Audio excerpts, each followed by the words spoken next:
nous allons aborder maintenant l'objectif 2, comprendre les objectifs, les modalités et les limites de la politique européenne de la concurrence. D'abord, les objectifs de la politique européenne de la concurrence. Avant de rentrer dans le vif du sujet, regardons quelle est la définition de la politique de la concurrence. On peut choisir la suivante, il s'agit de l'ensemble des dispositifs permettant de contrôler, de réguler le degré de concurrence sur un marché. Dans le cadre européen, deux justifications existent à sa mise en œuvre. Une première d'ordre général, qui a été vue dans le programme de la classe de première, dans lequel on peut rappeler que la politique de la concurrence, en régulant les fusions-acquisitions et en luttant contre les ententes illicites et les abus de position dominante, augmente le surplus du consommateur. Donc, ordre général ici, grâce à la politique de la concurrence, le surplus du consommateur est augmenté. Il existe une deuxième justification plus spécifique, selon laquelle la politique de la concurrence européenne va favoriser l'intégration économique. La politique de la concurrence, dès 1951, est considérée comme importante. Elle devient prioritaire avec le traité de Rome en 1957, dans l'objectif de constituer l'union douanière. L'idée importante est la suivante, le contrôle de la concurrence entre les États est une condition nécessaire à l'existence d'un espace économique commun. Grâce à l'instauration de règles communes entre les différents États, la constitution de l'espace économique commun, du marché unique, va être facilitée. La politique de la concurrence va avoir un effet positif sur la croissance économique. Un effet d'abord favorable à la baisse des prix, donc la mise en concurrence selon des règles communes, va permettre donc d'entraîner une baisse des prix, les entreprises souhaitant conserver ou gagner des parts de marché. Cette baisse des prix va avoir un effet positif sur la demande globale. La concurrence va avoir aussi pour effet d'inciter à innover. Là encore, pour conserver ou pour gagner des parts de marché, les entreprises vont vouloir se démarquer en innovant, ce qui va permettre à la fois d'opérer des baisses de prix, dans certains cas, mais aussi de générer de gains de productivité dans d'autres. La politique de la concurrence européenne va favoriser la libre circulation des produits entre les pays de l'Union européenne. À partir du moment où il existe des règles communes, et il est plus facile d'échanger entre les différents pays. Et cela va donc favoriser la constitution du marché unique. En raison de la hausse de la demande globale, des gains de productivité, nous allons avoir un effet positif sur la croissance économique. Cet effet positif va être généré aussi par les éléments liés à la constitution du marché unique que nous avons vu précédemment. Les modalités de la politique européenne de la concurrence peuvent prendre 5 formes différentes. Premièrement, l'interdiction des ententes illicites. Celle-ci a pour objectif de rétablir les conditions propices à la concurrence en cas de comportement abusif de certaines entreprises. Il s'agit ici d'interdire des accords entre entreprises visant à limiter la concurrence et les pratiques concertées de fixation des prix ou de limitation des quantités produites ou les clauses de protection territoriale, c'est-à-dire autant d'ententes, d'accords limitant la concurrence. Il existe des exemptions à cette partie du droit de la concurrence. Lorsque l'entente procure un gain d'efficacité qui va compenser l'atteinte à la concurrence. Par exemple, il va être accepté qu'il y ait des ententes en recherche et développement qui favorisent l'innovation. Deux entreprises peuvent s'entendre, avoir un accord à partir du moment où celui-ci va favoriser l'innovation. Les amendes infligées peuvent être extrêmement élevées. La Commission européenne inflige des amendes pouvant aller jusqu'à 10% du chiffre d'affaires annuel global.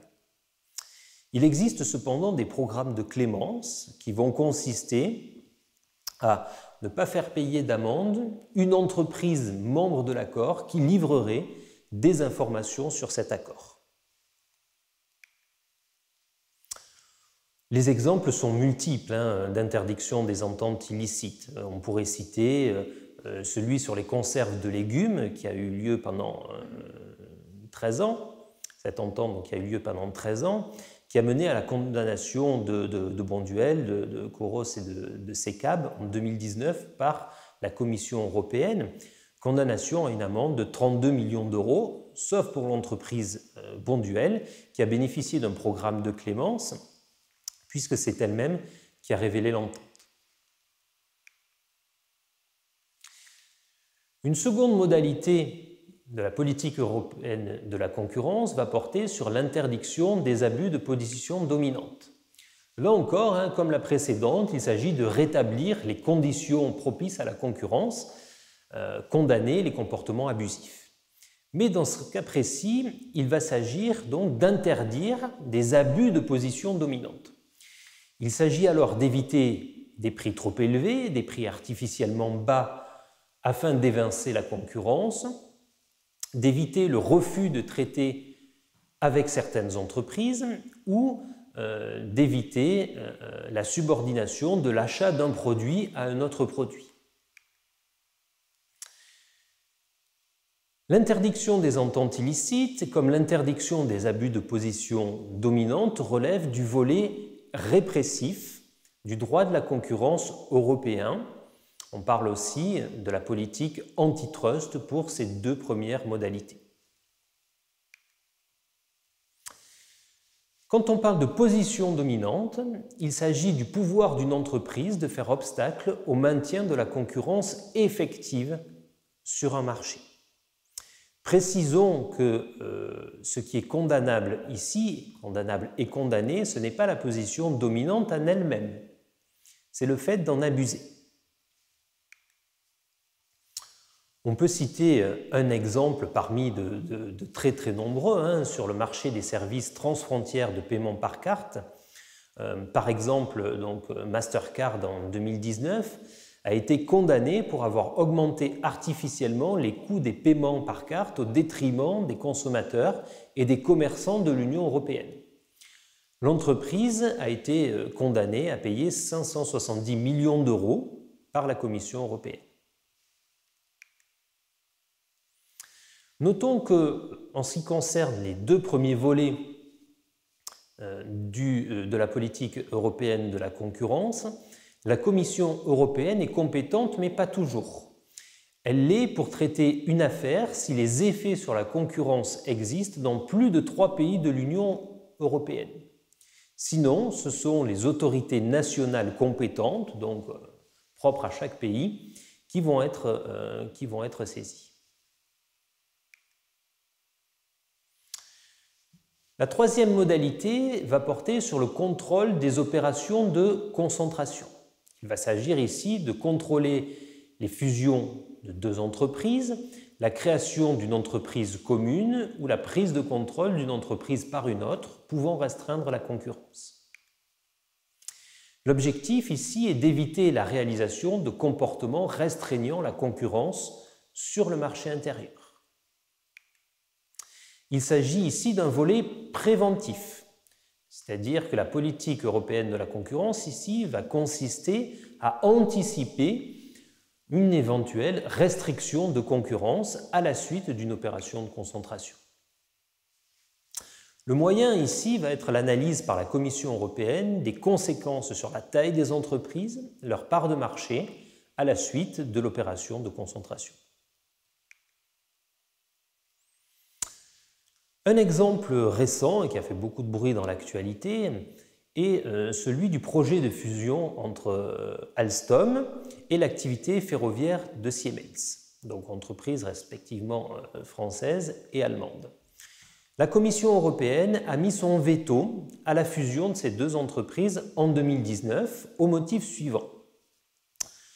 La Commission européenne redoutait le risque de hausse des prix pour les systèmes de signalisation assurant la sécurité des passagers et pour les futures générations de trains à grande vitesse. Mais elle redoutait aussi une restriction du choix des clients en matière d'opérateurs ferroviaires et de gestionnaires d'infrastructures. La Commission européenne ici est compétente si la concentration concerne des entreprises de taille importante. Il existe plusieurs indicateurs, notamment un qui va porter sur le chiffre d'affaires total. Celui-ci doit être supérieur à 5 milliards d'euros pour que la Commission européenne soit compétente. Sinon, là encore, ce sont les autorités nationales qui peuvent se saisir du dossier.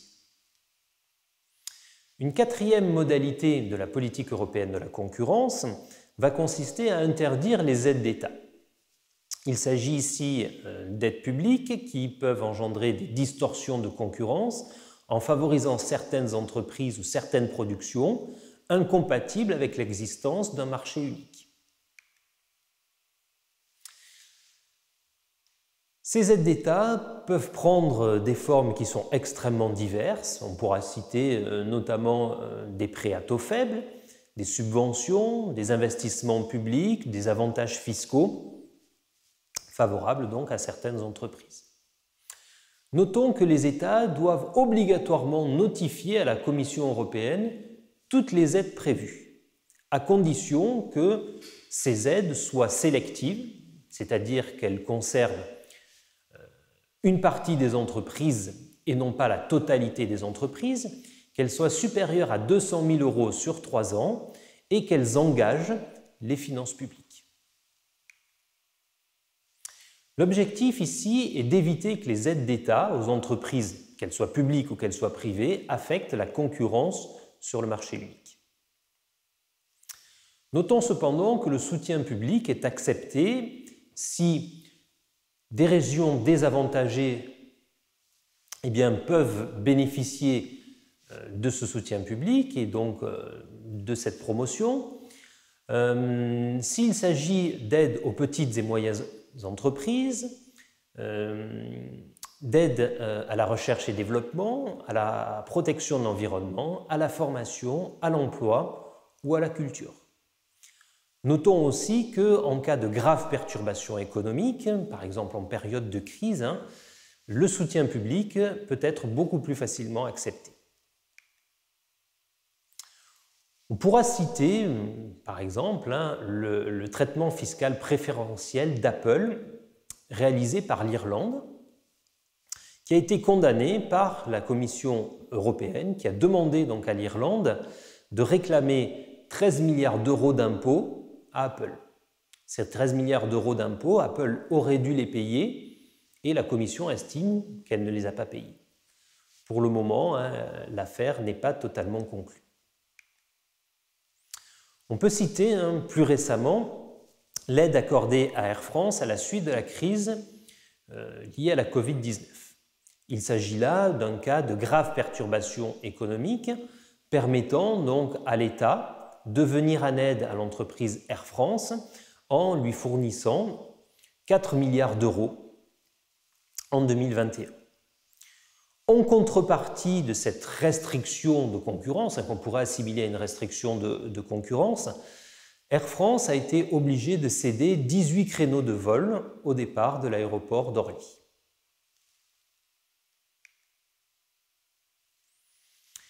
La cinquième et dernière modalité de la politique européenne de la concurrence porte sur l'ouverture des marchés à la concurrence. Il s'agit ici d'encourager à l'ouverture des marchés dans plusieurs domaines des transports, de l'énergie, de la distribution de l'eau, des services postaux ou des télécommunications.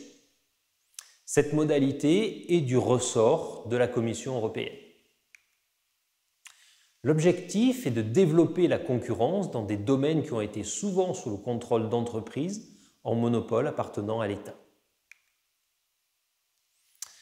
Les modalités choisies ont été l'ouverture des marchés nécessitant l'utilisation du réseau, en accordant la gestion de l'infrastructure à une seule entreprise, celle-ci étant considérée comme un monopole naturel, c'est-à-dire lié à la présence de coûts fixes générant des économies d'échelle. On peut en France citer le cas d'Enedis qui gère seul le réseau de distribution d'électricité, mais qui est en concurrence pour la vente de cette électricité. Avec l'ouverture à la concurrence, il existe cependant plusieurs obligations liées à ces services. L'accessibilité et la qualité pour tous, dans des zones où ils ne sont pas rentables, doit être effective. C'est pour cela que les pouvoirs publics peuvent encadrer leur fourniture à travers des missions de service public qui vont être confiées à une entreprise ou en fournissant des compensations financières à une entreprise qui aurait pour mission de rendre accessible un service à une qualité donnée.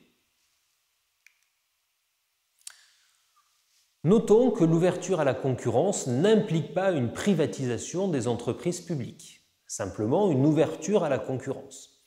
On peut prendre l'exemple de SNCF Réseau ou de SNCF Voyageurs en France, qui sont des entreprises qui sont à 100% constituées de capitaux publics.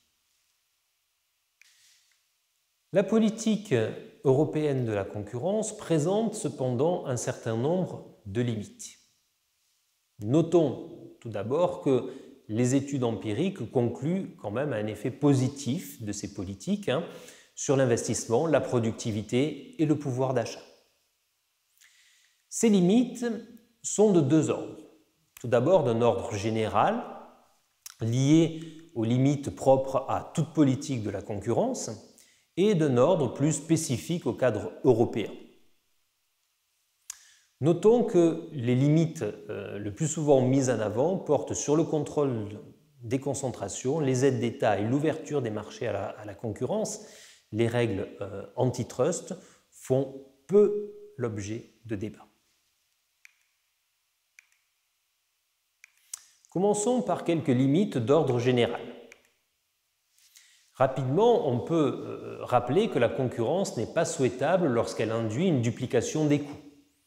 On ne peut pas imaginer d'avoir, par exemple, entre Paris et Marseille, 2 lignes de chemin de fer. Une seconde limite peut être liée au fait que les entreprises d'un pays qui sont éloignées de la frontière technologique peuvent être découragées par la concurrence. En effet, certaines, se considérant comme trop en retard sur les autres, ne vont pas être incitées à innover. Donc la concurrence, dans ce cas-là, ne va pas servir ici d'aiguillon, d'incitation à innover, mais au contraire va décourager celles qui sont trop en retard sur les autres.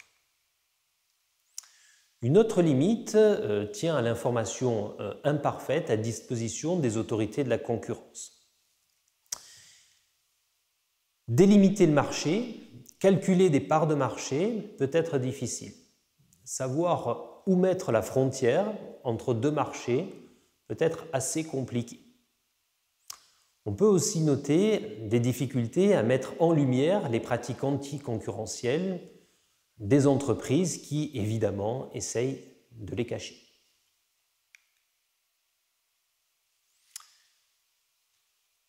Quant aux limites propres à la politique européenne de la concurrence, on peut tout d'abord citer un problème de coordination avec la politique industrielle.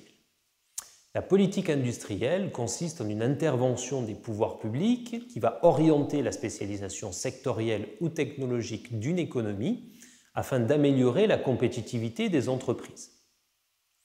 Ce que l'on reproche généralement à la politique de la concurrence européenne, c'est d'avoir un contrôle des concentrations trop strict qui limiterait la croissance de certains groupes européens et par conséquent leur compétitivité sur les marchés mondiaux. On estime aussi parfois que les exemptions à l'interdiction des aides d'État seraient trop rares, ce qui pénaliserait la compétitivité des entreprises européennes. il existe un débat politique et scientifique à l'occasion de la décision d'empêcher la fusion Alstom-Siemens pour éviter un abus de position dominante.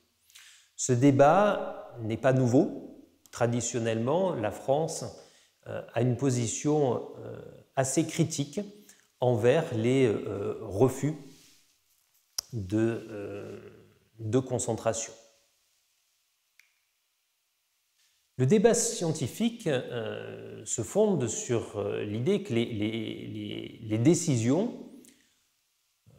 lorsqu'elles sont prises, le sont surtout à partir de l'évolution de la concurrence effective mesurée par les parts de marché et non sur celle de la pression concurrentielle. La pression concurrentielle est le principal moteur de l'innovation. Mais cette pression concurrentielle ne se réduit pas à la concurrence effective.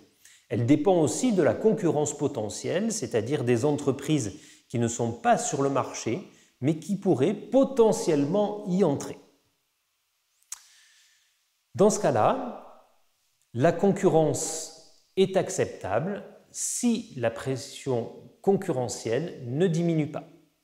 C'est-à-dire que si on tient compte de la pression concurrentielle et pas uniquement de la concurrence effective, dans ce cas-là, on peut accepter une concentration à condition que celle-ci ait un effet positif sur l'innovation.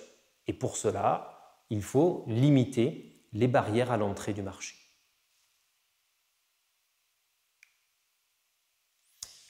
Notons que tout de même, 99% des opérations de fusion-acquisition contrôlées entre 1990 et 2019 ont été acceptées.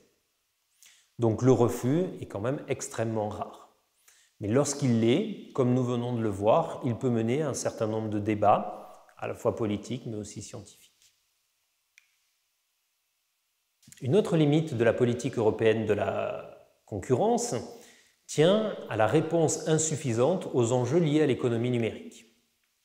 L'économie numérique, Internet, le smartphone, génère de nouvelles manières de consommer et de produire, qui entraînent une concentration sur certains marchés. Cette concentration va être favorisée et qui implique donc de nouveaux enjeux de la politique de la concurrence. En ce qui concerne le domaine numérique, les principales critiques portent sur le fait que le traitement des abus de position dominante est souvent trop long et n'empêche donc pas toujours les restrictions de concurrence. De plus, le contrôle des concentrations ne permet pas actuellement d'éviter les acquisitions prédatrices et donc de garantir la concurrence. Il existe une tendance à la monopolisation dans le secteur de l'économie numérique, le gagnant prend tout, en raison de deux effets. Un premier lié à l'effet de réseau, à des effets de réseau qui seraient décuplés, c'est-à-dire que la valeur ou l'utilité d'un produit croît avec le nombre d'utilisateurs. On voit très bien sur les différents réseaux sociaux, la valeur accordée à la participation à un réseau augmente avec le nombre de personnes qui y participent déjà. La tendance à la monopolisation existe aussi en raison de la présence d'économies d'échelle. Dans ce domaine-là, les coûts fixes sont généralement très importants. Il faut investir massivement pour pouvoir créer un début de service, par exemple dans le cadre de différents réseaux, mais ensuite le coût marginal, c'est-à-dire celui de la dernière unité produite, est relativement faible. Donc pour ces deux raisons, on va avoir une tendance à la réduction de la concurrence effective, tendance à la monopolisation sur ces marchés. Il faut donc, pour remédier aux limites que nous venons de pointer, mobiliser une expertise particulière. C'est-à-dire que dans ces domaines-là, la complexité fait que des experts sont nécessaires, seraient nécessaires pour comprendre les enjeux liés à la restriction de concurrence. Il serait aussi intéressant de figer le marché lorsque le temps d'analyse est trop important. Donc, ce qui permettrait de remédier à la première critique. Il serait intéressant aussi de créer des outils pour éviter que des entreprises en place achètent des startups innovantes avant qu'elles ne deviennent des concurrentes effectives. Ici, il s'agit donc de remédier à la deuxième critique que nous avons formulée ici et d'éviter donc ainsi les acquisitions prédatrices. Pour le moment, comme nous l'avons vu précédemment, les petites entreprises échappent le plus souvent au contrôle des concentrations, en raison du fait que la Commission européenne s'intéresse essentiellement aux grandes entreprises, aux concentrations des grandes entreprises.